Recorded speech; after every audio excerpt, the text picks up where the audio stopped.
آج میں لائی ہوں عائشہ گل کے ناول لبوں پہ ٹھہری دعا ہو تم کی 88 ایپیسوڈ۔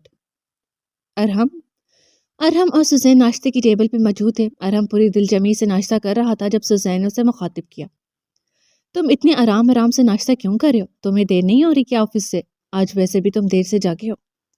سوزین نے اسے دھیرے دھیرے ناشتہ کرتے دیکھ کر پوچھا۔ اس کا انداز ایسا تھا جیسے وہ چاہتی ہو کہ ارہم جلدی سے آفس چلا جائے۔ دیر سے تو جاگا ہوں مگر آفس کے لیے دیر نہیں ہو رہی، یہ جواب دے کر پھر سے ناشتے میں مگن ہو گیا، جبکہ سوزین پر سوچ نگاہوں سے میز کو گھورتی رہی۔ ارہم۔ کچھ پل گزرے تو اس نے پھر سے ارہم کو پکارا۔ ارہم نے چائے کا گھونٹ بھرنے کے ساتھ ہنکارا بھی بھرا۔ تمہیں اگر یاد ہو تو تم نے مجھ سے گھومنے کی بات کی تھی۔ ہاں یاد ہے مجھے۔ سوزین سے کئی باتیں وہ کیسے بھول سکتا تھا؟ مہینے تک کا کہا تھا تم نے، مگر اب تو 2 مہینے ہونے کو آئے ہیں، مگر تمہاری طرف سے گھمانے کے کوئی آثار نظر نہیں آ رہے۔ سوزین اب سچ میں اکتانے لگی تھی اس تنہائی سے، وہ بھی گھوم پھر کر اپنا مائنڈ فریش کرنا چاہتی تھی۔ بس کیا کروں، مصروفیات ہی ایسی نکل آتی ہیں، جانتی ہو نا کہ ایک ہفتہ تو میرا دبئی اور ایک ترکی میں ہی نکل گیا، مگر اب کچھ دن تک کرتا ہوں کام کو مینج اور چلتے ہیں پھر کسی اچھی سی جگہ پہ۔ اس نے پہلے تو اپنی مصروفیات گنوائی اور آخر میں ہنستے ہوئے کہا، جگہ نہیں بلکہ جگہوں پہ، اور ہاں کہاں کہاں جانا ہے یہ میں ڈیسائیڈ کروں گی، پہلے ہی بتا رہی ہوں، بعد میں اپنی مرضی مت چلانا۔ سوزین نے روب سے کہا، میری کیا مجال کہ میں اپنی مرضی چلاؤں، بھائی جو حکم آپ کا۔ ارہم نے ہنستے ہوئے تابعداری سے کہا۔ سوزین بھی ہنستی تھی، پچھلے 1 مہینے سے اس کا رویہ ارہم کے ساتھ قدرے بہتر ہو گیا تھا۔ ایسا نہیں تھا کہ اس کے دل کے وہم اور شک ختم ہو چکے تھے، بلکہ وہ بنا کسی ثبوت کے اپنے اندر شک پال کر اپنے رشتے میں بدمزگی پیدا نہیں کرنا چاہتی تھی۔ اس نے سب کچھ واقعی وقت پہ چھوڑ کر ارہم کے ساتھ اپنا تعلق پہلے سا کر لیا تھا۔ اب وہ ارہم کے ساتھ نارمل رہنے لگی تھی، کیونکہ ارہم جب اس کے کھچے کھچے انداز سے تنگ آنے لگتا تھا اور اس کا ایسا رویہ بھی سوزین سے برداشت نہیں ہوتا تھا۔ پچھلے 1 مہینے سے ارہم کی کسی بات اور حرکت سے اسے یہ گمان بھی تو نہیں گزرا تھا کہ وہ اس کے ساتھ مخلص نہیں ہے۔ اب کیا دیکھنے لگی اتنے غور سے؟ ارہم کو ہنستا ہوا دیکھ وہ اپنی ہنسی روکے ٹکٹکی باندھ گئی تو ارہم نے اس کے چہرے کے سامنے چٹکی بجاتے ہوئے پوچھا، دیکھ رہی ہوں کہ تم شروع سے ہی اتنے پیارے ہو یا آج کچھ الگ بات ہے؟ بلیک جینز پہ ریڈ ڈریس شرٹ پہنے، اوپر کے ایک بٹن کھولے، بالوں کو نفاست سے پیچھے ڈالے، ہلکی ہلکی بیرڈ کے ساتھ نکھرا نکھرا سا وہ بہت دل فریب لگ رہا تھا۔ الگ بات نہیں بلکہ الگ انداز ہے، وہ بھی آپ کے دیکھنے کا، ارہم نے اس کی آنکھوں میں جھانکتے ہوئے کہا، جن کے دیکھنے کا انداز واقعی آج مختلف تھا۔ اتنے عرصے بعد تو مجھے ان نظروں سے دیکھ رہی ہو، قسم سے میں تو ترس ہی گیا تھا، وہ خوشی چھلکاتے لہجے میں بولا تو سوزین خود ہی سے نادم ہوئی کہ اتنا عرصہ ارہم کو ترسائے رکھا مگر یہ ندامت اس کے سامنے ظاہر نہ کی۔ نہیں تو میں تو ہمیشہ سے ہی تمہیں ایسے ہی دیکھتی ہوں، بس تم ہی ہر بار غور نہیں کرتے۔ وہ شانے اچکا کر بولی، اب یہ تو سراسر جھوٹ ہے کہ میں غور نہیں کرتا، اور یہ بھی کہ تم ہمیشہ ہی ایسے دیکھتی ہو۔ گزرے کچھ مہینوں سے میری نور کہیں کھو سی گئی تھی، بٹ فائنلی اب وہ مجھے مل گئی ہے۔ کیوں کھوئی اور کیسے واپس آئی یہ میں نہیں جانتا، بس آ گئی میرے لیے یہی کافی ہے، اور پلیز اب دوبارہ مت کھو جانا کہیں۔ ارہم نے ریکویسٹ کی تو وہ فوری طور پہ ہاں کہہ ہی نہ پائی، شاید اس لیے کھو گئی تھی کہ میرا ارہم بھی کہیں کھو گیا تھا، نامعلوم واقعی کھو گیا تھا یا وہ صرف میری غلط فہمی تھی۔ اس نے وجہ بتائی، وہ صرف تمہاری غلط فہمی تھی، میں نہ کھویا تھا نہ کھو سکتا ہوں، ہمیشہ تمہارے پاس اور ساتھ ہوں۔ ارہم نے اس کے ہاتھ پہ اپنا ہاتھ رکھ کے یقین دلایا، کاش ہمیشہ ایسا ہی ہو۔ سوزین دل میں بولی، اچھا چھوڑو یہ سب باتیں اور اب جلدی سے ناشتہ کر کے آفس جاؤ۔ سوزین نے ان باتوں کو یہیں روک دینا چاہا، یہ تم ایک بات تو بتاؤ، آج مجھے آفس بھیجنے کی تمہیں اتنی جلدی کیوں پڑی ہوئی ہے؟ ارہم نے اب کی اس کی جلدی والی بات پکڑی تو سوزین ہڑبڑا کر رہ گئی، نہیں تو مجھے کیوں پڑے گی جلدی؟ تم خود ہی کہہ رہے تھے کہ تمہیں دیر ہو رہی ہے۔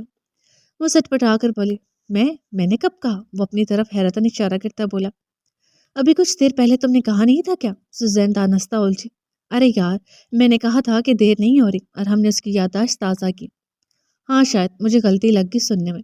ٹھیک سے سننے کے باوجود بھی وہ غلطی والا جھوٹ بول گئی۔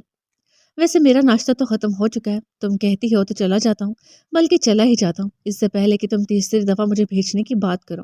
وہ کرسی دھکیل کر اٹھ کھڑا ہوا، میں تو یوں ہی کہہ رہی تھی، وہ منمنائی، آج تو میں نے کوئی شوق سی جسارت بھی نہیں کی تمہارے ساتھ جو تم مجھے آفس بھیجنے پہ تلی ہو۔ ارہم گھوم کر اس کی طرف آیا اور اس کے عقب میں کرسی کی پشت سے لگ کے کھڑا ہو گیا، کی نہیں مگر میں جانتی ہوں ابھی تم وہی کرنے کی نیت سے یہاں آ کھڑے ہوئے ہو۔ سوزین کا ابرو چکا کر بولی کہ وہ بھی خوب سمجھتی تھی، ہاں تو اس کے بغیر جا بھی کیسے سکتا ہوں؟ وہ ایک دم سے ہنس اٹھا تھا اس کی بات پر، تم نے تو ناشتہ کر لیا، اب کم از کم مجھے بھی کرنے دو سکون سے۔ سوزین نے چہرہ اس سے چھپانا چاہا تبھی پلیٹ پہ سر جھکا گئی، جانتی تھی کہ ارہم کو اس کے چہرے پہ ہی پیار لوٹانا ہے۔ یہ سکون تو میرے جانے کے بعد حاصل کر لینا، ابھی فی الحال تو مجھے 2 سکون کی گھڑیاں نصیب کرو جانا۔ یہ کہتے ہوئے ارحم نے اس کی دونوں گالوں پہ ہتھیلیاں جبکہ گالوں تلے انگلیاں جما کر اس کا چہرہ اوپر اٹھایا۔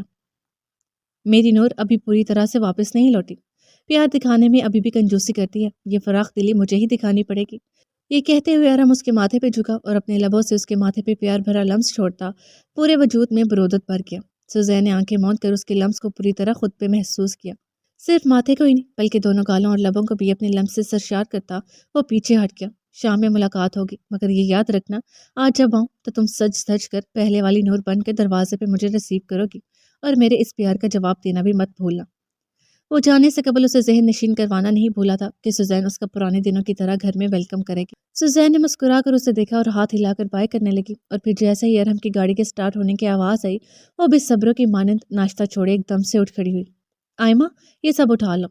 آئمہ کو ناشتے کے برتن اٹھانے کا کہتی وہ تیز تیز قدم اٹھاتی کمرے میں چلی آئی۔ وہ سیدھا وارڈروب کی طرف آئی اور اپنا ایک ڈریس اٹھا کے اس کے نیچے سے ایک فلیش ڈرائیو نکالی۔ اپنی ہتھیلی میں موجود اس سیاہ فلیش ڈرائیو کو اس نے گہری پرسوچ نگاہوں سے دیکھا اور پھر رائٹنگ ٹیبل سے اپنا لیپ ٹاپ اٹھائے بیڈ پہ آ بیٹھی۔ تو یعنی اس لیے وہ ارحم کو آفس بھیجنے کی جلدی مچا رہی تھی۔ وہ فلیش ڈرائیو کو دیکھ رہی تھی جسے کل رات ہی اس نے ارحم کی نظروں سے بچا کر چھپا لیا تھا، اور پھر ارحم کے پوچھنے پہ انجان بن گئی کہ اس نے تو ایسی کوئی فلیش ڈرائیو نہیں دیکھی، اسے ملے گی تو سنبھالے گی۔ ارحم کتنی ہی دیر اس فلیش ڈرائیو کو ڈھونڈتا رہا تھا، اور اس کا اتنا فکر اور پریشانی کے ساتھ اسے ڈھونڈنا سوزین کو ٹھٹکا گیا کہ آخر ایسا کیا ہے اس فلیش ڈرائیو میں۔ تبھی اس نے ملنے کے باوجود بھی اسے ارحم کو نہیں دیا تھا بلکہ چھپا لیا تھا۔ یہ فلیش ڈرائیو اس نے پہلے بھی ایک دو بار ارحم کے پاس رکھی تھی، بلکہ ارحم کے پاس 3-4 فلیش ڈرائیوز تھیں، مگر یہ واحد تھی جو اس کی نظروں سے صرف ایک دو بار ہی گزری۔ نہ جانے کیوں ارحم اسے اتنا چھپا کر رکھتا تھا۔ پہلے تو کبھی اس کی طرف سوزین کا دھیان نہیں گیا تھا، مگر کل رات سے اس کے دماغ میں بس یہی اٹک کر رہ گئی تھی۔ اب وہ دیکھنا چاہتی تھی کہ اس میں ایسا کیا ہے جو ارحم اتنا اداس اور پریشان ہو گیا تھا۔ اس فلیش ڈرائیو سے ارحم کی ذات سے جڑا کوئی راز تو آج باہر آتا۔ اس نے لیپ ٹاپ آن کیا اور فلیش ڈرائیو اس کے ساتھ لگائی۔ کیا میں صحیح کرنے جا رہی ہوں؟ ارحم سے چھپ کر اس کی چیزوں کی تلاشی لینا ٹھیک ہوگا کیا؟ کچھ دیر کے لیے وہ سوچ میں پڑی کہ کیا اسے ایسا کرنا چاہیے یا چپ چاپ اس کی چیز واپس رکھ دینی چاہیے۔ ایسا بھی کیا ہوگا اس میں؟ ہو سکتا ہے شاید کوئی آفس کا ضروری ڈیٹا ہو، دیکھنے میں کیا حرج ہے۔ اس نے خود کو اس حرکت پہ مطمئن کرنا چاہا، دل مطمئن تو نہیں ہوا تھا، مگر پھر بھی تجسس کے ہاتھوں مجبور ہو کر وہ ہاتھ تیزی سے چلانے لگی۔ فلیش ڈرائیو والے آپشن میں جا کر اس نے اوپر سے نیچے تک دیکھا، مگر اسے وہاں چند ڈاکیومنٹس اور ارحم کی تصاویر کے ساتھ کچھ نظر نہ آیا۔ وہ مایوس ہوتی ارحم کی تصاویر ہی دیکھنے لگی جن میں کئی جگہ تو حالہ اس کے ساتھ تھی، یعنی آدھی تصاویر اس کی حالہ کے ساتھ تھی۔ تم نے حالہ کے ساتھ اپنی تصاویر کو نشانی کے طور پہ سنبھال رکھا ہے، تو شاید اسی لیے تم اس فلیش ڈرائیو کے کھو جانے پہ اتنے اداس ہو گئے تھے۔ سوزین نے جو اندازہ لگایا اس کے مطابق بولی۔ وہ جانتی تھی کہ ارحم موبائل میں تصاویر نہیں رکھتا، کوئی ایک آدھ ہوگی حالہ اور سوزین کے ساتھ، مگر جب سے 2 سال قبل اس کا موبائل بیرون ملک سفر کے دوران کہیں آگے پیچھے ہو کر کھو گیا تھا، تب سے اس نے ضروری ڈیٹا موبائل میں رکھنا بند کر دیا تھا، خاص کر اپنی فیملی تصاویر اور ویڈیوز جو سوزین اور حالہ کے ساتھ ہوتی تھی۔ ابھی بھی اسے تصاویر کے ساتھ چند ایک ویڈیوز بھی نظر آئی تھی جو کہ ان دنوں کی تھیں۔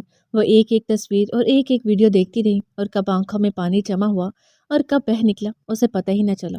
ہوش تو تب آئی جب آئمہ نے اسے پکارا۔ اس پکار پہ وہ ہڑبڑائی اور جلدی سے لیپ ٹاپ کی اسکرین گرا دی۔ میڈم آپ ٹھیک تو ہیں؟ رو کیوں رہی ہیں آپ؟ آئمہ کسی ضروری کام سے آئی تھی اور دروازے پہ دستک دینے کے بعد کوئی جواب نہ پا کر اسے پکار بیٹھی تھی۔ اف، تم نے تو مجھے ڈرا ہی دیا تھا۔ سوزین نے بے ساختہ اپنے سینے پہ ہاتھ رکھا، اسے لگا اس کی چوری پکڑی گئی، مگر وہ آئمہ تھی۔ یہ دیکھ کر اس نے سکون کی سانس بھری۔ میں کب سے دستک دے رہی تھی، مگر آپ نہ جانے کہاں کھوئی ہوئی تھی۔ آپ ٹھیک تو ہیں نا؟ آئمہ نے پھر سے پوچھا۔ ہاں ہاں ہاں میں ٹھیک ہوں، وہ بس حالہ کی تصاویر دیکھ رہی تھی تو دل بھر آیا۔ تم بتاؤ کوئی کام تھا؟ اس نے سچ ہی بولا۔ دیکھ تو وہ حالہ کو ہی رہی تھی، مگر اس سچ پر بھی گھبراہٹ واضح تھی۔ ارحم ہوتا تو اس کی گھبراہٹ فوراً بھانپ جاتا، مگر آئمہ نے غور ہی نہ کیا، یا وہ مصروف تھی کام کی بات کر کے واپس جانا چاہتی تھی، تبھی غور نہ کیا۔ جی وہ مہینہ شروع ہونے کا تو میں آپ کو گروسری آئٹمز کی لسٹ دکھانے آئی تھی، کچھ ایڈ یا کٹ کرنا ہے تو بتا دیں۔ آئمہ نے اندر آتے ہوئے اسے لسٹ دکھائی۔ تم اسے یہاں رکھ دو، میں بعد میں دیکھ کر دوں گی، ابھی تم جاؤ۔ سوزین نے اپنی آنسو پوچھ کر خود کو نارمل کرتے ہوئے کہا تو وہ سر ہلاتی کمرے سے نکل گئی۔ اس کے جاتے ہی سوزین نے پھر سے سابقہ کام جاری رکھا اور آلریڈی دیکھی گئی تصاویر کو دوبارہ دیکھنے لگی۔ سوائے حالانکہ مجھے اس میں کچھ کام کا نہیں ملا، نہ جانے کیوں ارحم اس فلیش ڈرائیو کے لیے اتنا پریشان اور اداس ہو رہا تھا۔ اس میں تو کچھ بھی نہیں ہے۔ وہ مایوس ہوتی فلیش ڈرائیو واپس نکالنے لگی، مگر ابھی ہاتھوں نے اسے چھوا ہی تھا جب اس کی نظر ایک فولڈر پر پڑی۔ مائی ورلڈ۔ پہلے تو اسے لگا یہ کوئی بک، فلم یا ایسا ہی کچھ ہوگا، مگر پھر خیال آیا کہ اس کی دنیا تو وہ اور حالہ ہے تو کیا معلوم اس میں بھی ان کی تصاویر ہی ہوں۔ یہی سوچتے ہوئے اس نے وہ فولڈر کھولا تو اس میں واقعی تصاویر ہی تھی، مگر یہ تصاویر ان کی ہرگز نہیں تھی۔ یہ کون ہے؟ اس نے ماتھے پہ نہ سمجھی کی شکنیں لیے ان چھوٹی تصاویر کو دیکھا، جن میں اوپر نظر آتی تصاویر میں تو اسے کہیں کوئی خاتون تو کہیں مرد نظر آیا۔ نیچے بھی کئی تصاویر تھی، مگر اس نے اسکرول ڈاؤن نہیں کیا تھا۔ اس کے دماغ میں ایک دم سے گھنٹی بجی، کہیں یہ ارحم کے موم ڈیڈ تو نہیں؟ یہ خیال بجلی بن کر اس کے دماغ میں کودا تھا، اور پھر اس خیال کے آتے ہی سوزین نے لپک کر لیپ ٹاپ اپنی گود میں دھرا اور بے صبروں کی طرح پہلے تصویر کھول کر دیکھنے لگی، جو ایک خاتون کی تھی جو چمک بھری آنکھیں لیے کسی فاؤنٹین کے پاس کھڑی مسکرا رہی تھی۔ سوزین نے بغور اس خاتون کی مسکراہٹ کو دیکھا تو متحیر رہ گئی، کیونکہ وہ مسکراہٹ بالکل ارحم کی مسکراہٹ جیسی تھی۔ جینز کے ٹراؤزرز پر جینز کی شرٹ پہنے، سرخ و سفید رنگت پھولے گلابی گال پٹھانی نکوش اور سبز آنکھوں والی وہ خاتون اس قدر پیاری تھی کہ سوزین کے اس پر سے نظریں ہٹ ہی نہیں پا رہی تھی۔ تو کیا یہ ارحم کی ماں ہے؟ اس نے خود ہی سے سوال کیا۔ مائی ورلڈ جیسے الفاظ اور اس خاتون کی مسکراہٹ سے کوئی شک باقی تو نہیں رہتا تھا کہ ہاں وہ ارحم کی ہی ماں ہے۔ کتنی پیاری تھی ارحم کی ماں، بالکل کوئی حور حسین ترین پٹھانی۔ سوزین کتنی ہی دیر اس ایک تصویر کو دیکھتی رہی، نہ صرف اس لیے کہ وہ حسن کا شاہکار تھی، بلکہ اس لیے بھی کہ وہ ارحم کی ماں تھی، یعنی سوزین کی ساس۔ دل ابھی بھی نہیں بھر رہا تھا، پر اگر وہ ایسے ہی دیکھتی رہتی تو باقی کی تصاویر کبھی نہ دیکھ پاتی، اس لیے اس حسین چہرے کو نہ چاہتے ہوئے بھی سوزین اپنے سامنے سے ہٹا دیا۔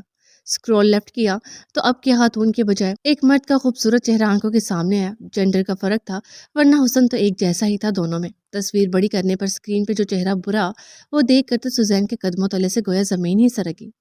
یہ چہرہ تو وہ پہلے بھی دیکھ چکی تھی۔ وہ شہد رنگ آنکھیں تھیں، رنگت وہی گوری چٹی لال، ہلکی بڑی بیئرڈ، ماتھے پہ بکھرے بال جو شاید ہوا کے سبب بکھر گئے تھے۔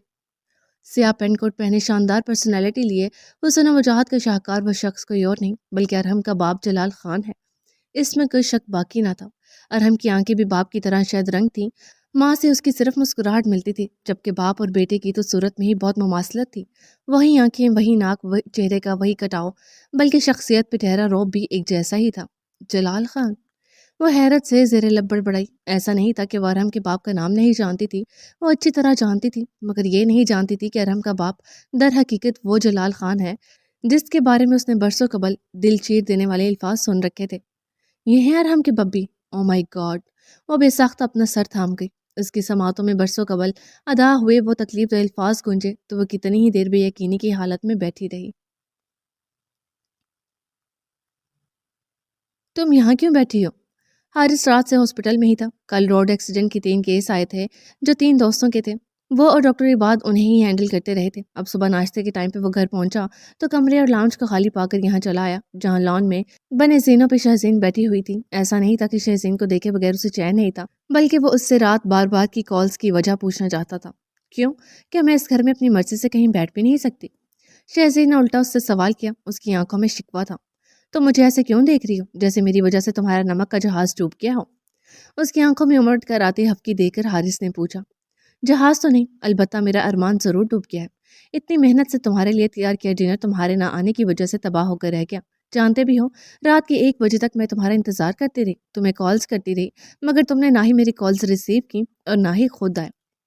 اس کا انداز شدید خفگی لیے ہوئے تھا۔ شہزین نے رات میں اسے بلکہ کالز کی تھیں، کیونکہ بقول اس کے کل پہلی بار اس نے حارث کے لیے ڈنر تیار کیا تھا اور رات 1 بجے تک انتظار کرتی رہی تھی۔ کیا تم نے میرے لیے ڈنر ریڈی کیا تھا؟ تم نے؟ وہ قدرے حیران ہوا۔ اب وہ واقعی حیران تھا یا صرف حیران ہونے کا دکھاوا کر رہا تھا، یہ وہ نہیں جانتی تھی۔ شہزین جب سے آئی تھی تب سے واقعی حارث نے اس میں کافی بدلاؤ پایا تھا، مگر یہ واقعی بدلاؤ تھا یا اس کے پیچھے کوئی اور حقیقت یا دکھاوا چھپا تھا؟ وہ بنا کہے حارث کے کام کر رہی تھی۔ شروع میں تو حارث اس سے سخت خفا تھا، سو ٹوکتا رہا، مگر وہ بنا اس کے ٹوکنے کا اثر لے کام کرتی رہی اور پھر دھیرے دھیرے حارث نے اسے ٹوکنا چھوڑ دیا۔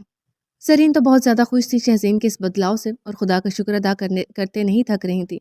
تم اتنے حیران کیوں ہو رہے ہو؟ کیا میں کچھ بنا نہیں سکتی؟ ناکارہ سمجھ رکھا ہے تم نے مجھے؟ شہزین کو اس کی حیرت پہ غصہ آنے لگا تھا۔ ناکارہ تو نہیں سمجھ رکھا، مگر تمہیں کچھ بنانا بھی آتا ہوگا، یہ مجھے 0% بھی اندازہ نہیں تھا۔ خیر، تھکا آیا ہوں، ناشتہ کر کے آرام کروں گا۔ میں فریش ہونے جا رہا ہوں، میرے لیے ناشتہ لگوا دو۔ تمہارا بنایا ڈنر ناشتے میں تو کرنے سے رہا۔ حارث اس کے غصے کو بنا کوئی اہمیت دیے ناشتے کا آرڈر دے کر جانے ہی لگا تھا جب اس کی نظر شہزین کے ہاتھ میں بندی پٹی پہ پڑی۔ یہ تمہارے ہاتھ پر کیا ہوا ہے؟ وہ رکا اور اس سے استفسار کیا۔ رات تمہارے لیے کی گئی محنت کا صلہ ہے، وہ اپنے سابقہ انداز میں جواب کو ہوئی۔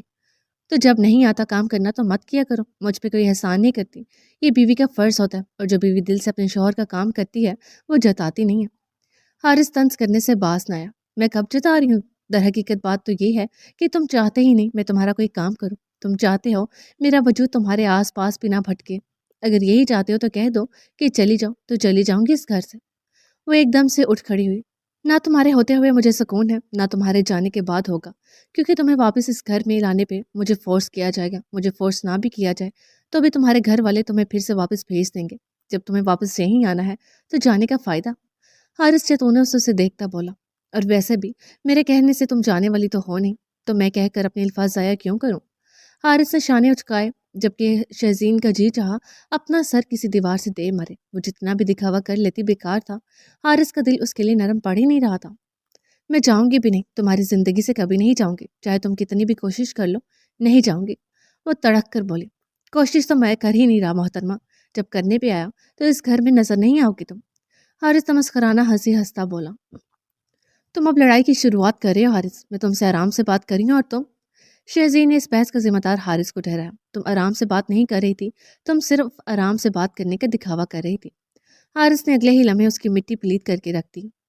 تمہیں میری محبت، میرا احساس، میرے کام سب کچھ دکھاوا کیوں لگتا ہے؟ کیوں نہیں کرتے تم مجھ پہ اعتبار؟ شہزین ضد ہوئی، کیونکہ تم اعتبار کے قابل ہی نہیں ہو۔ وہ شہزین کی آنکھوں میں دیکھ کر ایک ایک لفظ ادا کرتا بولا تو شہزین مٹھیاں بھیجتی ضبط کی گھونٹ بھر کر رہ گئی۔ تمہیں کیا لگتا ہے کہ تم میرے کام کر کے، میرے لیے کھانے بنا کر، میرا انتظار کر کے میرا دل جیت لو گی؟ میں تمہاری اس دکھاوے کی محبت و فکر پہ نہال ہوتا رہوں گا؟ تو یہ تمہاری بھول ہے شہزین میڈم۔ وہ بھینچے لہجے میں بولا اور آگے بڑھ گیا۔ دکھاوا نہیں کرتی، سب کچھ دل سے کری۔ وہ پیچھے سے چلا کر بولی، اچھا۔ وہ اسے کاٹ کھانے والی نگاہوں سے دیکھتا بولا اور واپس اس کی طرف آیا۔ دکھاوا نہیں ہے، جھوٹ نہیں ہے، تو پھر یہ کیا ہے شہزین میڈم؟ حارث نے اس کے روبرو کھڑے ہوتے ہوئے جیب سے ایک کاغذ نکالا اور اس کے سامنے لہرایا۔ شہزین نے اس کاغذ کو دیکھا تو پھر اس کے ساتھ اس کا اپنا سر بھی چکرانے لگا، کیونکہ وہی بل تھا جو رات ڈھیر سارا کھانا آرڈر کرنے پہ اس نے ادا کیا تھا۔ یہ حارث کے پاس کیسے ہے؟ یہ تو اس نے کچرا دان کی نظر کر دیا تھا، پھر اس کے ہاتھ کیسے لگا؟ یہ کیا ہے؟ وہ انجان بنی، یہ اسی ڈنر کا بل ہے جو کل تم نے خود اپنے ہاتھوں سے میرے لیے تیار کیا تھا، رائٹ؟ وہ شدید سنجیدہ نگاہوں سے شہزین کو دیکھتا تمسخرانہ لہجے میں بولا تو شہزین کے وجود میں اپنی چوری پکڑے جانے پہ سنسنی سی دوڑ گئی۔ کیا کہہ رہے ہو تم؟ جھوٹ ہے یہ، میں نے واقعی تمہارے لیے کھانا خود بنایا تھا، اور یہ دیکھو تمہارے لیے کھانا بناتے ہوئے میرا ہاتھ بھی کٹ گیا۔ وہ لہجے کو کمپوز کرتی بولی، اچھا لاؤ دکھاؤ۔ حارث نے اسے گہری پرسوچ نگاہوں سے دیکھتے ہوئے اس کا ہاتھ پکڑا تو شہزین سٹپٹا سی گئی۔ یہ کیا کر رہے ہو تم؟ شہزین نے اپنا ہاتھ واپس کھینچنا چاہا، کیونکہ حارث اس کی پٹی کھولنے کو تھا۔ بینڈیج کھول رہا ہوں، میں بھی تو دیکھوں کہ جب تم نے کھانا بنایا ہی نہیں تو کٹ کیسے لگ گیا۔ دیکھوں تو صحیح کہ کتنا خون بہا ہے تمہارے نازک وجود سے، کتنا گہرا کٹ ہے، ذرا مجھے بھی تو معلوم ہو۔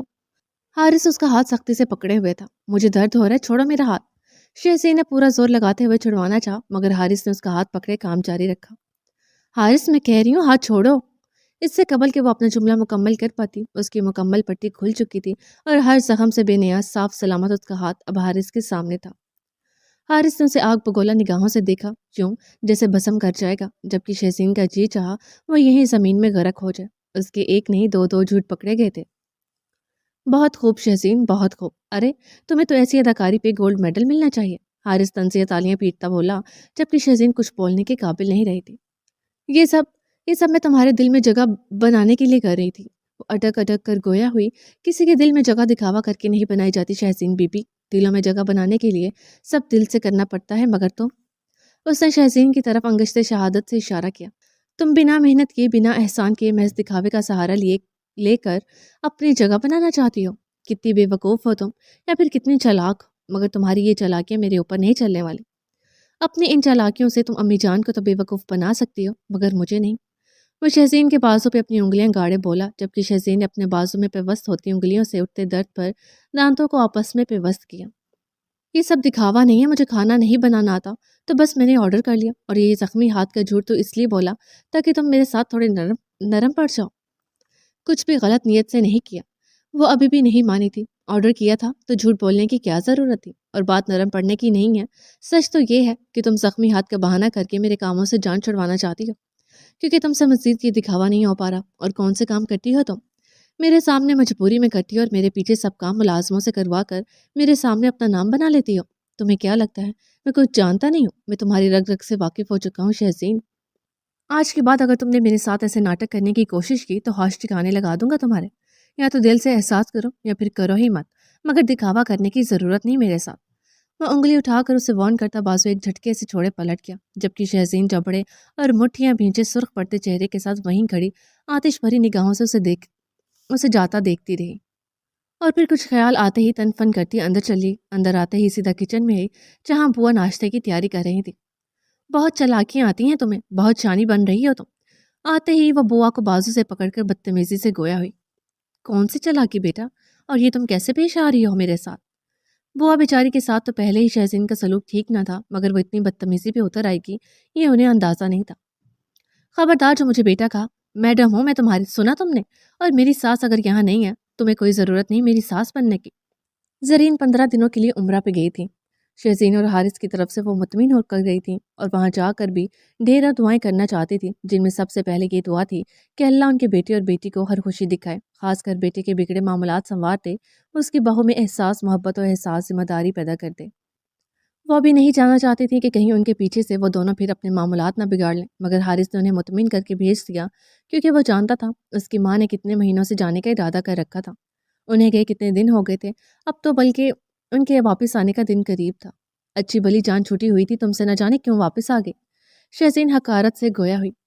بوا پچھلے مہینے سے چھٹی پر تھی، اپنی بیٹی کے ہاں گئی تھی جس کی سالوں بعد اولاد ہوئی تھی، اور پورے مہینے اس کا اور اس کے بچے کا خیال رکھتی رہیں، مگر جانے سے قبل زرین نے انہیں واپس بلوا لیا تھا۔ وہ بوا کے سر پہ پورے گھر کی ذمہ داری ڈال کر مطمئن ہو کر گئی تھی۔ میرا بازو چھوڑو، تم سے بڑی ہوں میں، کم از کم میری عمر کا ہی لحاظ کر لو۔ بوا نے حد درجہ افسوس سے شہزین کو دیکھا۔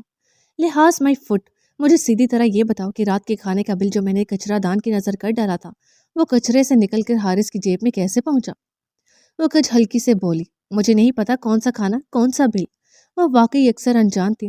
جھوٹ جھوٹ بول رہی ہو تم، بکواس کری ہو، میرے ساتھ چلاکی مت کرو بڑھیا، اور سیدھی طرح زبان کھولتی ہو یا یہ کیا کرو گی تم؟ ہاں؟ اس کا جملہ مکمل ہونے سے قبل ہی کوئی کچن میں داخل ہوا۔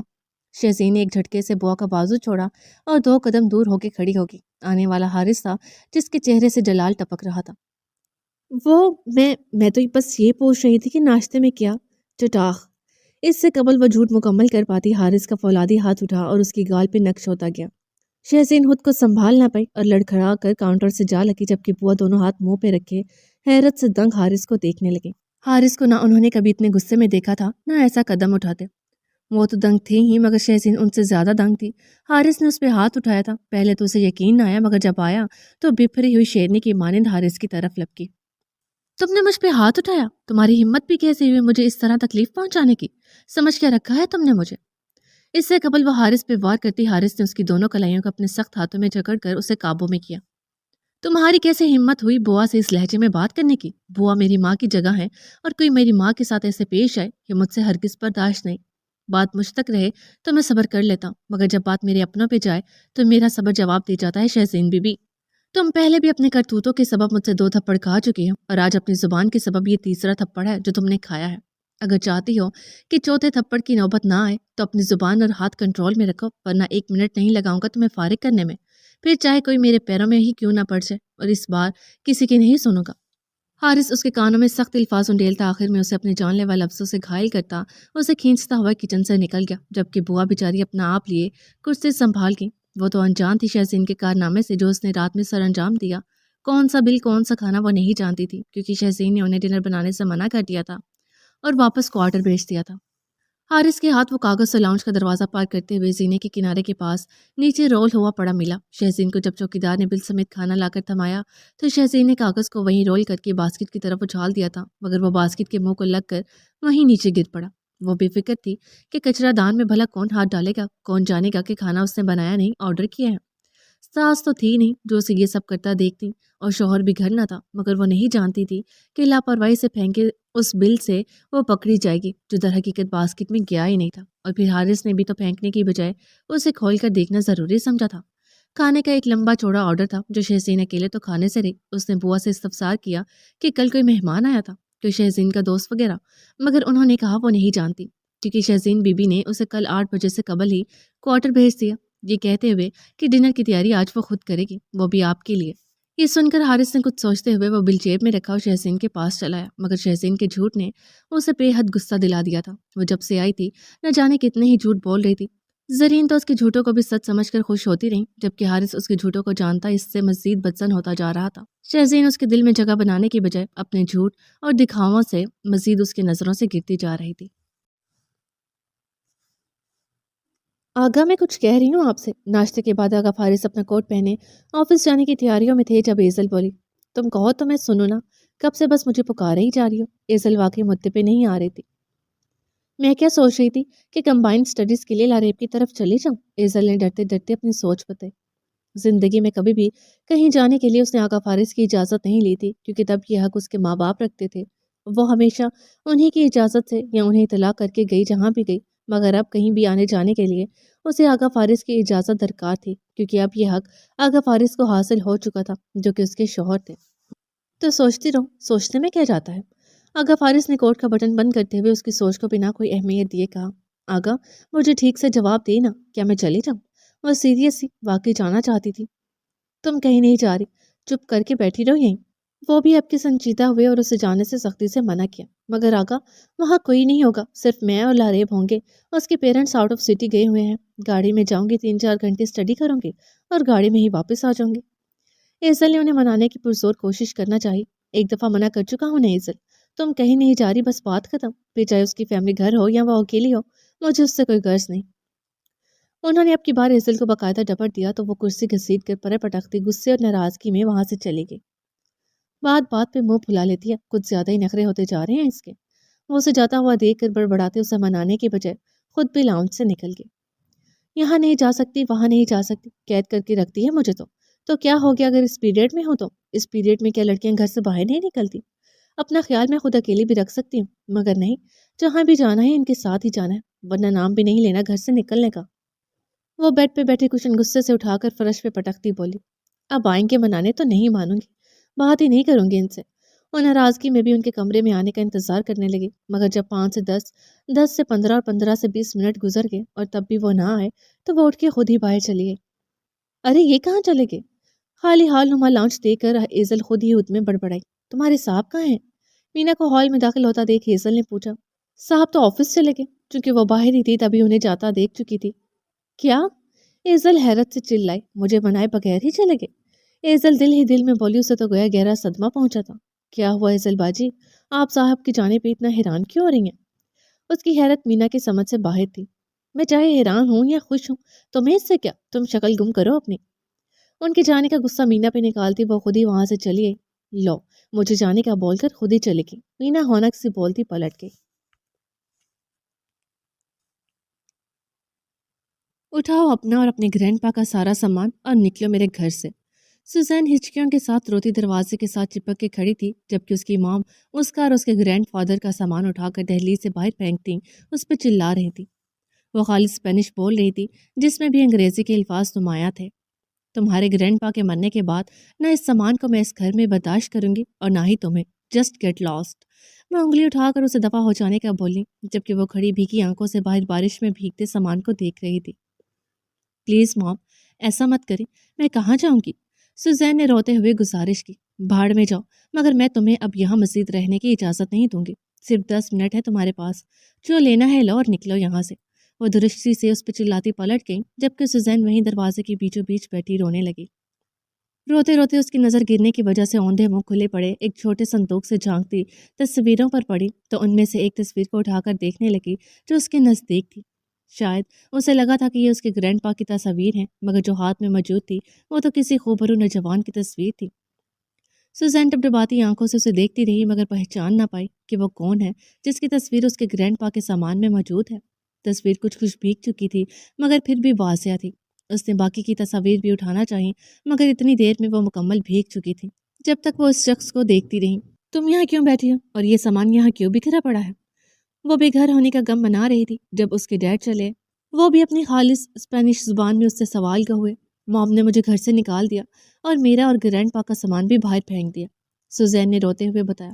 رو مت، کوئی نہیں نکال سکتا تمہیں اس گھر سے، اندر چلو۔ اس کی بات پہ سوزین نے اپنے ڈیڈ کو حیرت و بے یقینی سے دیکھا وہ اتنے احساس مند تو کبھی نہیں تھے، بلکہ اسے تو پوری امید تھی کہ آنٹی کی طرح وہ بھی اسے یہاں سے چلتا کریں گے، مگر وہ تو اسے پریشان نہ ہونے اور اندر چلنے کا کہہ رہے تھے۔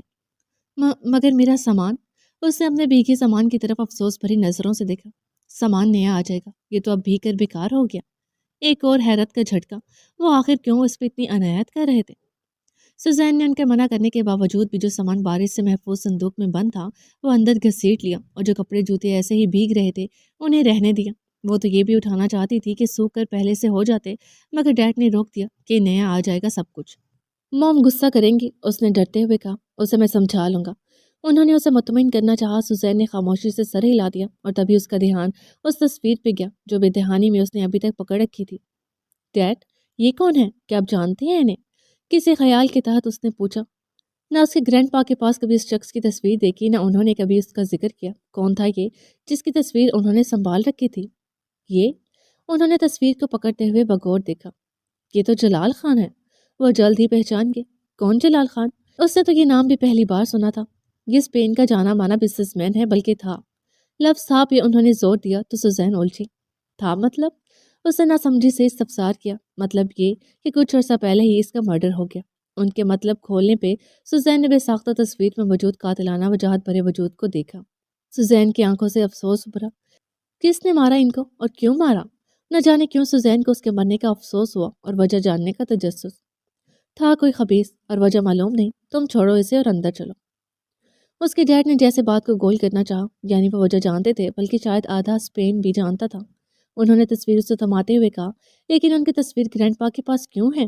انہوں نے اتنا سنبھال کر کیوں رکھی؟ اس نے مزید ایک سوال پوچھا۔ ارے بھائی، مجھے کیا پتا، ہوگی ڈیڈ کی اس سے کوئی جان پہچان، انہوں نے اس کے سوالوں سے اکتا کر کہا۔ اور اب تم اسے سنبھالے مت بیٹھ جانا، پھینکو اسے اور اپنا سامان لے کر اندر چلو۔ انہوں نے تصویر اس کے ہاتھوں سے لے کر دہلیز سے باہر اچھال دی، جبکہ سوزین افسوس بھری نظروں سے اس تصویر کو بارش کے پانی کی نظر ہوتا دیکھتی اپنا کیری گھسیٹتی اندر بڑھ گئی۔ خالہ، آپ آج اسکول کیوں نہیں گئی؟ التمش خالہ کو ناشتے کے لیے نیچے لے کر آیا تھا۔ اس نے اسکول جانے سے یہ کہہ کر انکار کر دیا تھا کہ اس کے جانے کا موڈ نہیں ہے۔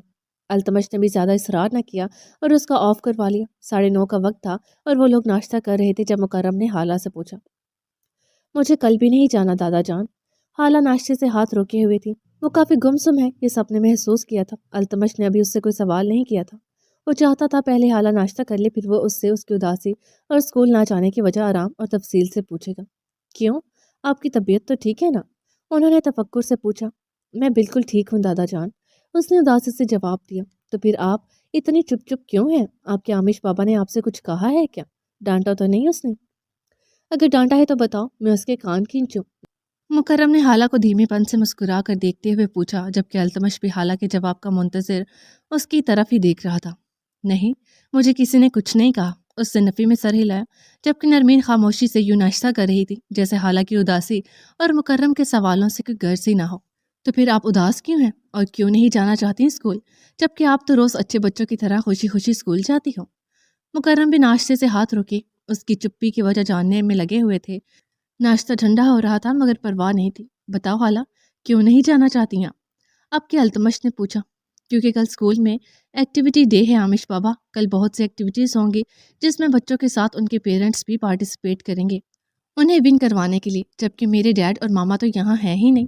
اس نے اپنی اداسی اور کل بھی اسکول نہ جانے کی وجہ بتائی تو مکرم اور التمش یہ جان کر لبستہ رہ گئے۔ حالانکہ ٹیچر نے کچھ دن قبل اسے فارم بھی دیا تھا تاکہ اگر اس کے پیرنٹس آنے اور آ کر اسے سپورٹ کرنے میں انٹرسٹڈ ہوں تو اس فارم کو فل کر دیں کہ وہ کس ایکٹیویٹی میں پارٹیسپیٹ کرنا چاہتے ہیں، مگر حالہ روتے ہوئے وہ فارم پھاڑ کر وہیں اسکول میں پھینک آئی تھی۔ آج سب بچوں کو وہ فارم فل کروانا تھا، تبھی حالہ آج اسکول نہیں گئی تھی۔ اس میں اتنا اداس ہونے والی کیا بات ہے حالہ جان؟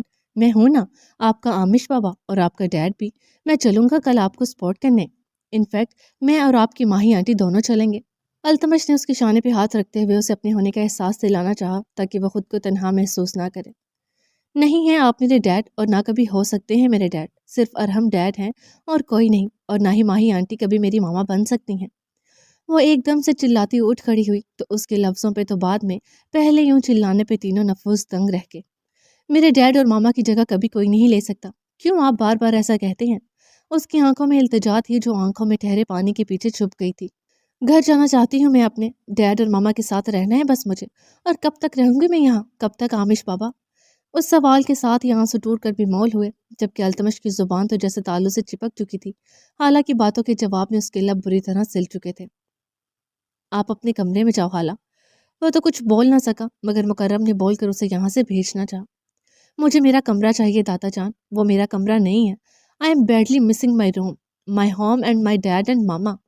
وہ مگر وہیں کھڑے بولی۔ آج وہ اپنے ہر لفظ سے التمش کو ٹھیس پہنچا رہی تھی۔ آج تو اس نے التمش کو کوئی بہانہ بنا کر بہلانے کے قابل بھی نہیں چھوڑا تھا۔ خالہ بیٹا، آپ کو تو پتا ہے کہ ہم آپ کو گھر نہیں بھیج سکتے، وہاں اکیلا کیسے چھوڑیں آپ کو جب آپ کے ماما اور ڈیڈ وہاں ہیں ہی نہیں۔ آج التمش نہیں بول پایا تھا تو ان کی جگہ مکرم بول اٹھے۔ آپ میری ماما اور ڈیڈ سے بات کروائیں، میں خود ان سے کہہ دوں گی کہ یا تو وہ واپس آئیں یا مجھے آ کر لے جائیں، مگر اب میں ان کے بنا نہیں رہ سکتی۔ وہ اتنے عرصے کے لیے مجھے یہاں کیسے چھوڑ سکتے ہیں؟ میں انہیں بتانا چاہتی ہوں کہ میرا اب ان کے بغیر دل نہیں لگتا۔ آپ میری ان سے بات کروائیں نا دادا جان، آپ پلیز کروا دینا۔ عامش بابا تو بالکل نہیں کرواتے۔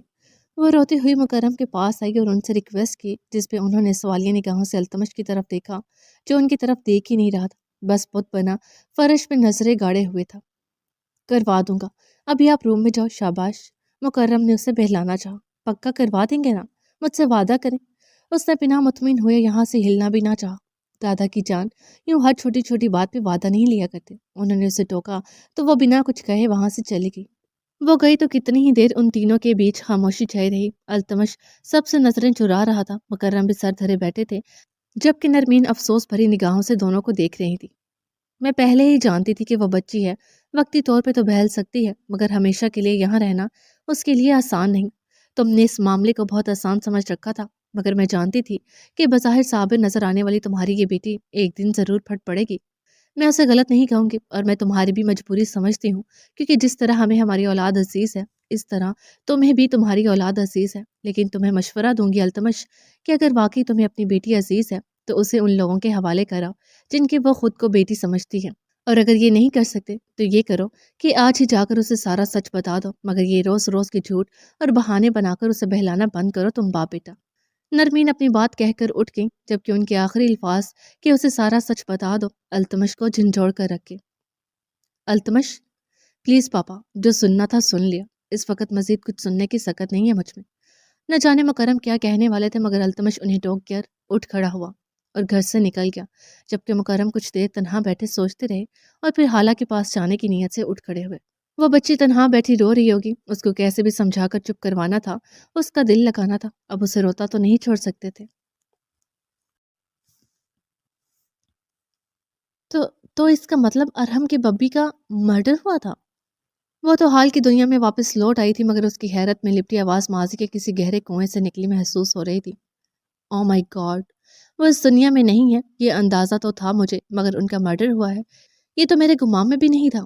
او خدا، اسی لیے ارحم ان کے بارے میں کبھی کھل کر بات نہیں کرتا تھا، کبھی نہیں بتایا کہ انہیں مار دیا گیا تھا، کیونکہ یہ بتاتے ہوئے ارحم اپنے سینے اور چہرے میں بڑھتی تکلیف کو روک نہ پاتا۔ اسی لیے وہ اپنے ماں باپ کی حقیقت کو چھپا کر رکھتا ہے، کبھی کھولنا نہیں چاہتا، کہ اس درد کو کسی کے سامنے زندہ نہیں کرنا چاہتا۔ اسے اب دھیرے دھیرے سمجھ آ رہی تھی۔ تم کیوں اپنے درد مجھ سے نہیں بانٹتے؟ کیا میں تمہاری کچھ نہیں لگتی، جو ساری باتیں اپنے ہی اندر چھپائے اکیلے ہی اکیلے سہتے ہی رہتے ہو؟ اسے کچھ عرصہ قبل ارحم سے پوچھے اپنے سوال یاد آئے تو اس کا جواب بھی اس کی سماعتوں میں بازگشت کرنے لگا۔ میرے غم مجھ تک ہی رہنے دو، تم پہلے ہی اپسٹ رہتی ہو، مزید ہو جاؤ گی۔ کیا پھر تم چاہتی ہو کہ تمہارے ارحم کو سب بتاتے ہوئے پھر سے اس تکلیف سے گزرنا پڑے جس تکلیف سے وہ برسوں پہلے گزرا تھا؟ کیا چاہتی ہو کہ میں کسی چھوٹے بچے کی طرح تمہارے سامنے رو پڑوں؟ اور رو تو وہ پڑی تھی، وہ بھی بری طرح۔ وہ راز جاننے کو کھوج لگا رہی تھی، اور جو راز اس پہ کھلا تھا وہ جان کر اب اس سے اپنی تکلیف نہیں سہی جا رہی تھی۔ اب اسے احساس ہو رہا تھا کہ ارحم اپنے اندر کتنا درد چھپائے ہوئے ہے۔ وہ کہتا تھا وہ وقت آنے پہ بتائے گا اپنے اندر چھپی حقیقتوں کو، تب سوزین سوچتی تھی کہ اب بتانے میں کیا مذائقہ ہے، مگر اب اسے احساس ہو رہا تھا کہ ایسا کرب کسی کے سامنے کھولنا اتنا آسان نہیں۔ وہ سوچنے لگی کہ جب جلال خان کا مرڈر ہوا تھا تب وہ 16-17 سال کی تھی، اور اس حساب سے تو ارحم بھی 17 سال کا ہوگا، اور اس عمر میں باپ کی ایسی موت، اور اس کے بعد اس اکیلے کے کندھوں پہ پڑا کام کا بوجھ، سب کیسے اس نے تنہا مینج کیا ہوگا؟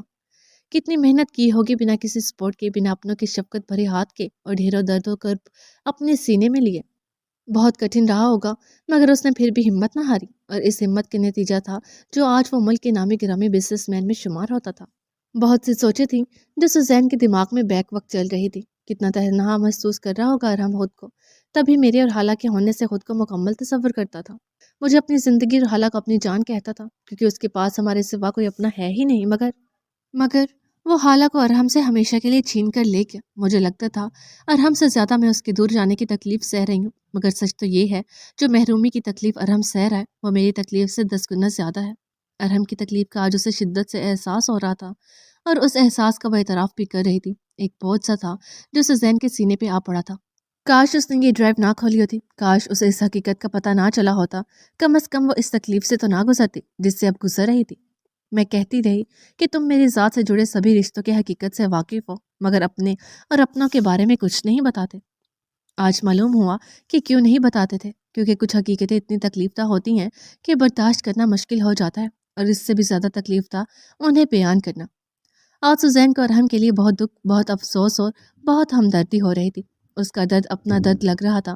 وہ رو رہی تھی، اور پہلا آنسو کب بہا وہ نہیں جانتی تھی، مگر اب وہ آنسو تھم نہیں رہے تھے، اور ان آنسوؤں کے سبب لیپ ٹاپ پہ دکھائی دیتا جلال خان کا چہرہ بھی دھندلاتا جا رہا تھا۔ اس سے قبل اسے سب کچھ دکھائی دینا بند ہوتا، سماعتوں سے ایک جانی پہچانی سی آواز ٹکرائی، نور، نور۔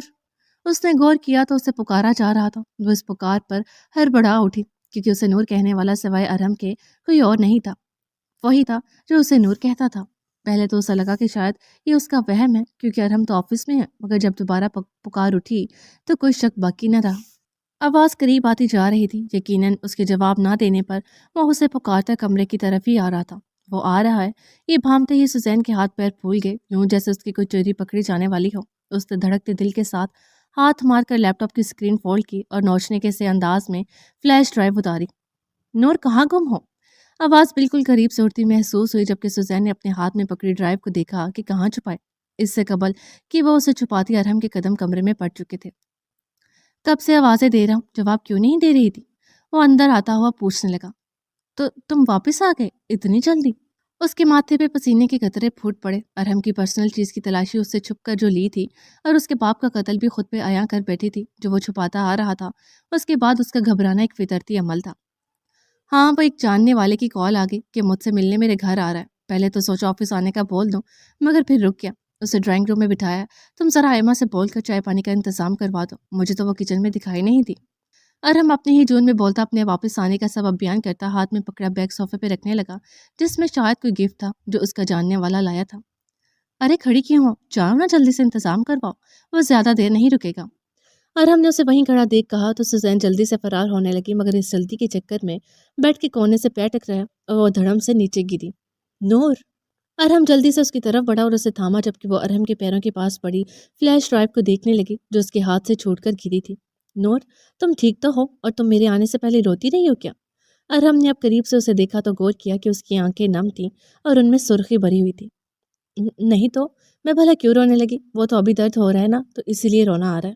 اس نے کنکھیوں سے ارحم کے پیروں کی طرف دیکھتے ہوئے کہا، اور غیر محسوس طریقے سے وہ فلیش ڈرائیو اٹھانا چاہی، مگر ارحم محسوس کر گیا۔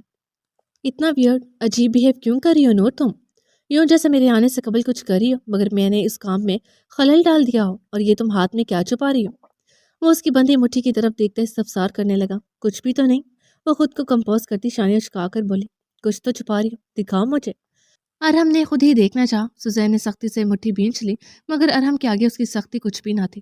ارحم کہہ رہی ہوں نا، تمہارے مطلب کی کوئی چیز نہیں، چھوڑو میرا ہاتھ۔ اس نے ہاتھ چھڑوانا چاہا۔ تمہارا چھپانا اس یقین کی طرف واضح اشارہ کرتا ہے کہ چیز میرے مطلب کی ہی ہے۔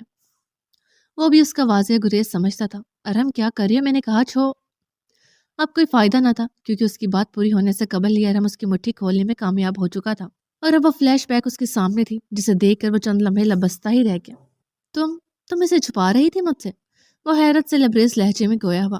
نہیں، میں تو تم اسے ڈھونڈ چکی تھی، اور اب اسے مجھ سے چھپا رہی تھی، کیوں نور؟ وہ اسے ٹوک کر سوال کو ہوا۔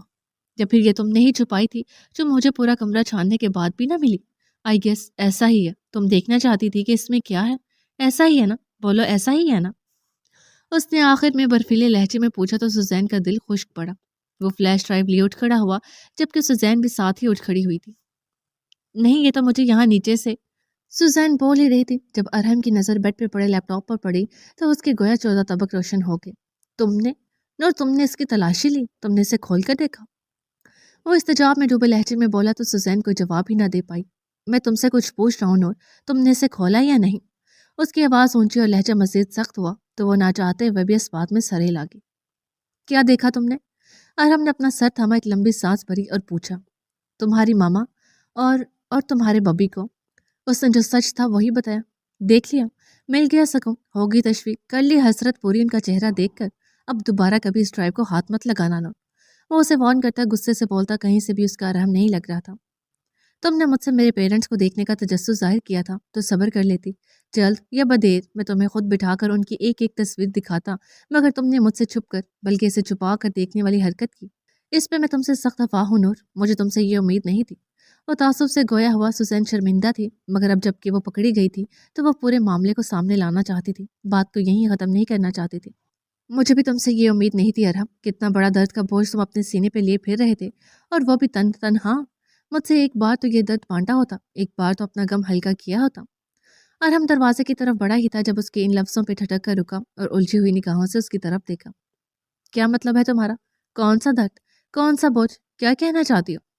وہ بالکل نہیں سمجھ پایا تھا۔ تمہارے ببی کے اس دنیا سے مقتول کی حیثیت سے جانے کا غم، وہ بولی تو ارحم کے پیروں تلے سے زمین کھینچ لے گی۔ وہ کتنی ہی دیر اس کے لفظ مقتول پہ بے یقین سا اسے بنا لب کھولے دیکھتا ہی گیا۔ اسے کیسے معلوم کہ اس کے باپ کا قتل ہوا تھا، جبکہ اس کی فلیش ڈرائیو میں تو صرف تصاویر تھیں، خاموش تصاویر، نہ کہ بولتی تصاویر جو اپنا غم بیان کرتے۔ یہ کیا کہہ رہی ہو تم؟ مقتول؟ وہ اٹک اٹک کر بولا۔ اب تم مجھ سے یہ حقیقت چھپا نہیں سکتے، میں جان چکی ہوں۔ وہ ارحم کو حیرت کے جھٹکے دے رہی تھی، وہ کیا جان گئی ہے یا کیا کچھ جان گئی ہے؟ یہ سب اس وقت ارحم کے دماغ میں گردش کر رہا تھا۔ اس سے قبل کہ تم پوچھو کہ مجھے کیسے پتا، میں خود ہی بتا دیتی ہوں۔ یہ کہتے ہوئے وہ بولنا شروع ہوئی۔ یاد ہے میں نے تمہیں بتایا تھا کہ گرینڈ پا کی ڈیتھ کے بعد ایک روز موم نے میرا اور ان کا سارا سامان اٹھا کر مجھ سمیت گھر سے باہر پھینک دیا تھا، اور ڈیڈ نے رحم دلی و احساس دکھاتے ہوئے مجھے واپس گھر میں پناہ دی۔ یہ سب وہ جانتا تھا، مگر شاید میں نے تمہیں یہ نہیں بتایا تھا کہ گرینڈ پا کے سامان میں مجھے ایک انجانے شخص کی تصویر ملی تھی، جس کا تعارف جاننے پہ مجھے یہ الفاظ سننے کو ملے۔ وہ رکی تو ارحم کا دل بھی رکا کہ وہ ملک کا جانا مانا بزنس مین جلال خان ہے، جس کا کچھ عرصہ قبل مرڈر کر دیا گیا، اور اب وہی تصویر ایک بار پھر میری آنکھوں کے سامنے چلی تو تم سے زیادہ دنگ تو میں رہ گئی ارحم۔ سوزین کا یہ بتانا ارحم کو تکلیف سے دوچار کر کے رکھ گیا۔ اس کا جی چاہا کہ وہیں سر پکڑے بیٹھ جائے، کیونکہ جو سچ وہ چھپاتا پھر رہا تھا وہ آج اس کے سامنے آ گیا تھا، مگر وہ سچ ادھورا تھا۔ مجھے بالکل اندازہ نہیں تھا کہ تم اس جلال خان کے بیٹے ہو جو… پلیز نور چپ کرو۔ اس سے قبل کہ وہ پھر سے قتل کا لفظ استعمال کرتی اور ارحم کا دل ٹھیسوں سے بھر اٹھا، ارحم اسے درشتی سے ٹوک گیا۔ تم مجھ سے کیوں چھپاتے رہے ارحم؟ کیوں کبھی بتایا نہیں؟ کیوں اپنے ماں باپ کو اس طرح کھونے کی تکلیف اکیلے ہی اٹھاتے رہے؟ وہ ارحم کے قریب آتی اس کے بازو تھامتے سوال کو ہی میں نے بتانا ضروری نہیں سمجھا۔ اس کی طرف سے رکھائی بھرا جواب ملا۔ کیوں ضروری نہیں سمجھا؟ میں کوئی غیر تھی کیا؟ تمہاری بیوی ہوں، تمہارے دکھ سکھ کی ساتھی، پھر بھی چھپایا مجھ سے؟ وہ شکوا میں اس لہجے میں بولی۔ مجھے کب کسے کون سی حقیقت بتانی ہے اور کون سی چھپانی ہے، اس کا فیصلہ کرنے کا حق صرف مجھے ہے۔ تمہیں بتانا ضروری نہیں تھا، سو میں نے نہیں بتایا۔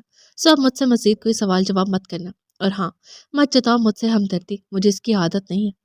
نہ جانے کیوں وہ سوزین سے اتنا تلخ ہو رہا تھا، جبکہ وہ تو اس کے لیے رنجیدہ ہو رہی تھی، اور سوزین کو بھی آج ارحم کی تلخی تکلیف نہیں دے رہی تھی۔ نہیں پوچھتی، مگر اس سوال کا جواب دے دو ارحم کہ تمہارے ببی کو کس نے اور کیوں مارا؟ کیا ان کی کسی سے دشمنی تھی؟ کچھ تو بتاؤ نا پلیز۔ اس سوال پہ ارحم نے تکلیف سے آنکھیں میچتے ہوئے خود پہ ضبط کیا۔ اس وقت مجھ سے کچھ مت پوچھو نور، بہتر ہے چپ رہو۔ وہ اپنی سرخ انگارہ آنکھوں سے سوزین کو دیکھتا التجا امیز لہجے میں بولا۔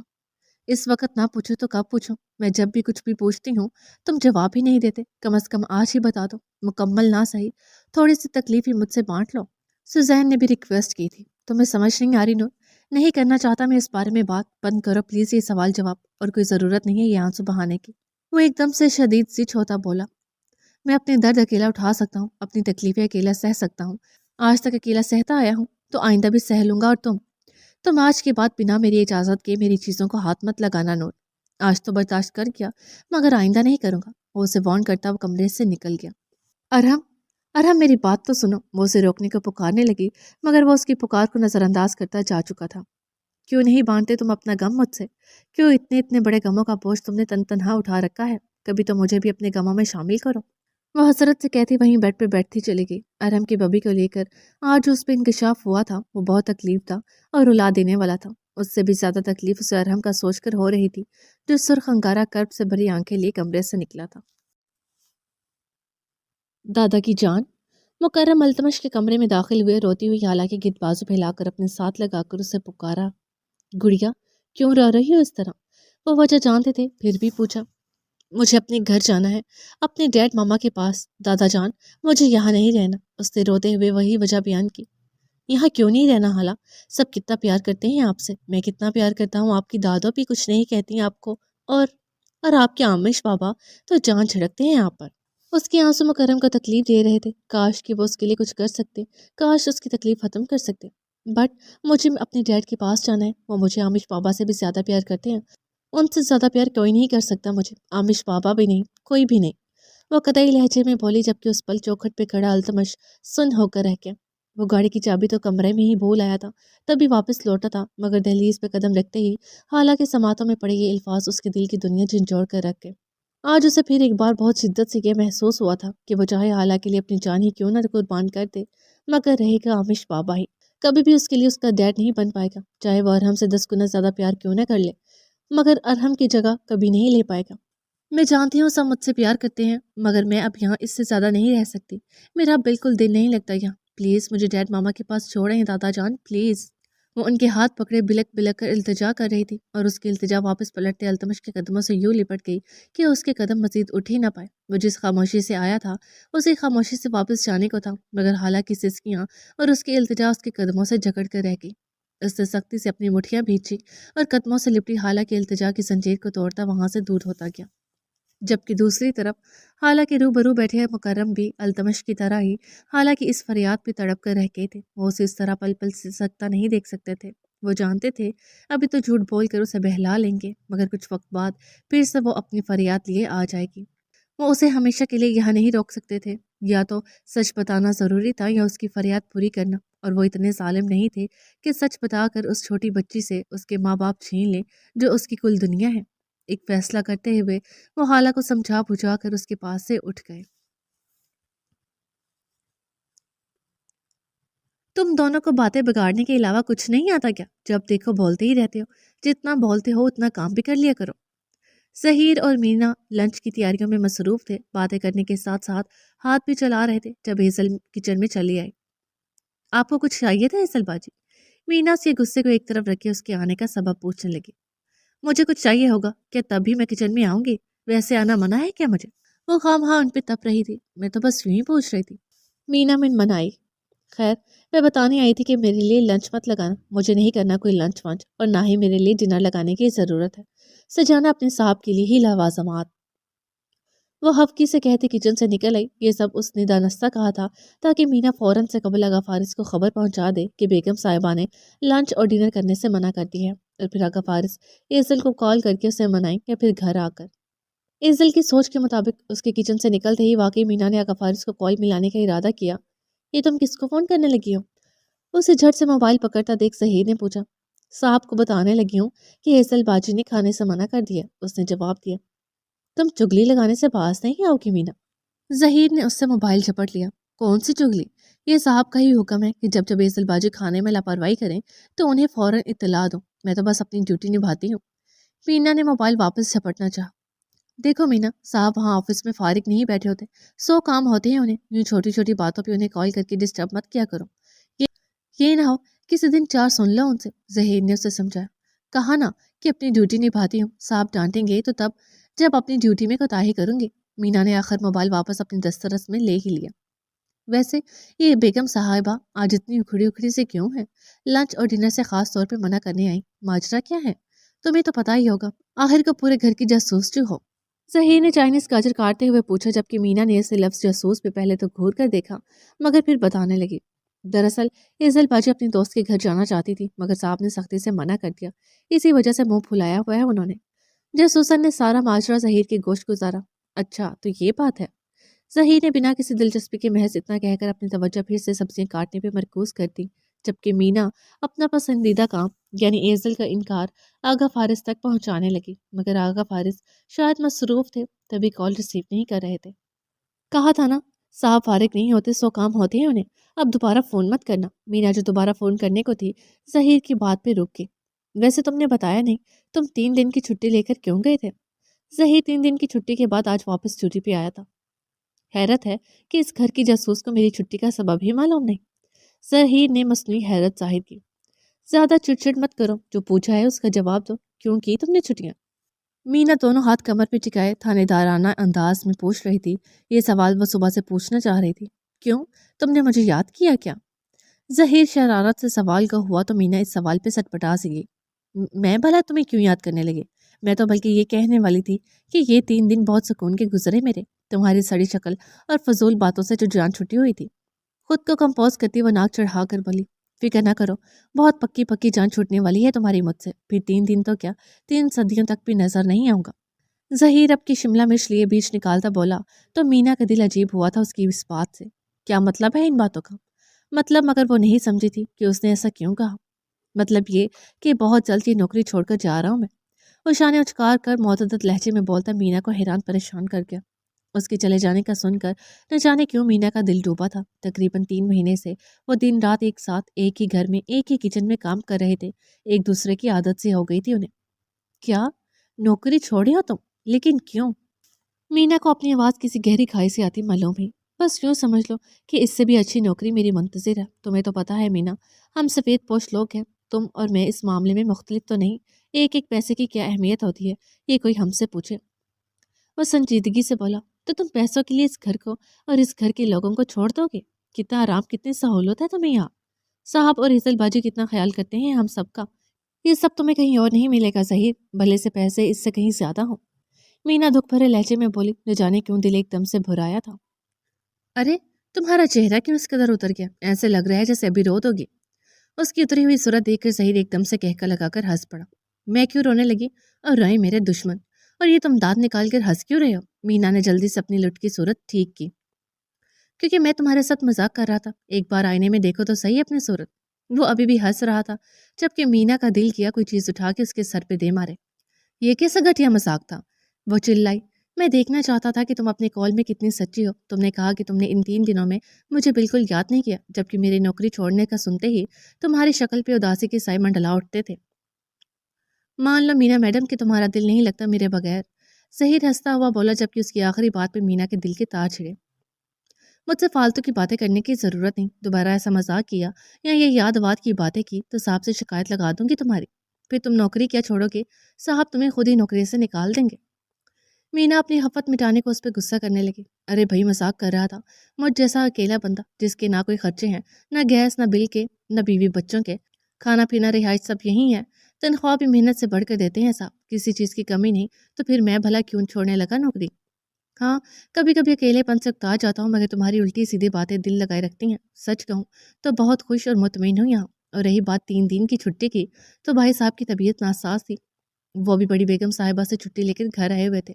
میں نے سوچا ایک دن تیمارداری کے لیے چلا جاؤں، ایک دن کی چھٹی مانگی مگر بیگم صاحبہ نے 3 دن کی دے دی۔ ظہیر اب کی سنجیدہ ہوا سب تفصیل سے بتایا، جبکہ مینا تو اسی بات سے سرشار ہو گئی تھی کہ وہ اپنی باتوں سے ظہیر کا دل لگائے رکھتی ہے۔ ظہیر کو تو وہ اچھی لگنے لگی تھی، مگر مینا کا وہ کیسا لگتا ہے یہ جاننے کے لیے آج اس نے ایسا مذاق کیا، اور اس سے کم از کم اسے یہ تو اندازہ ہو گیا کہ مینا کے لیے بھی اس کی ذات معنی رکھتی ہے۔ او اب کیسی طبیعت ہے تمہارے بھائی صاحب کی؟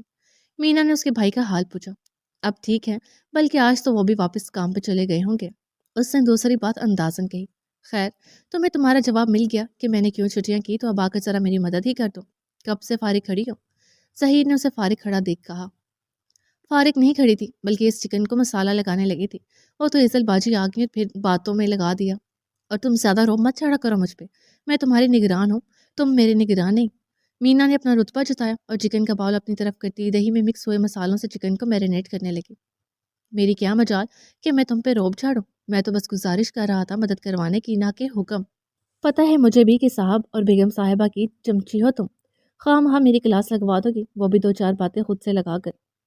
ظہیر نے مصنوعی جھرجھری لیتے ہوئے کہا، ایسا تو میں کروں گی، مگر فکر نہ کرو، تمہارے ساتھ نہیں کروں گی، تم تو میرے گوسپ پارٹنر ہو۔ مینا نے شرارت سے اس کی طرف دیکھا۔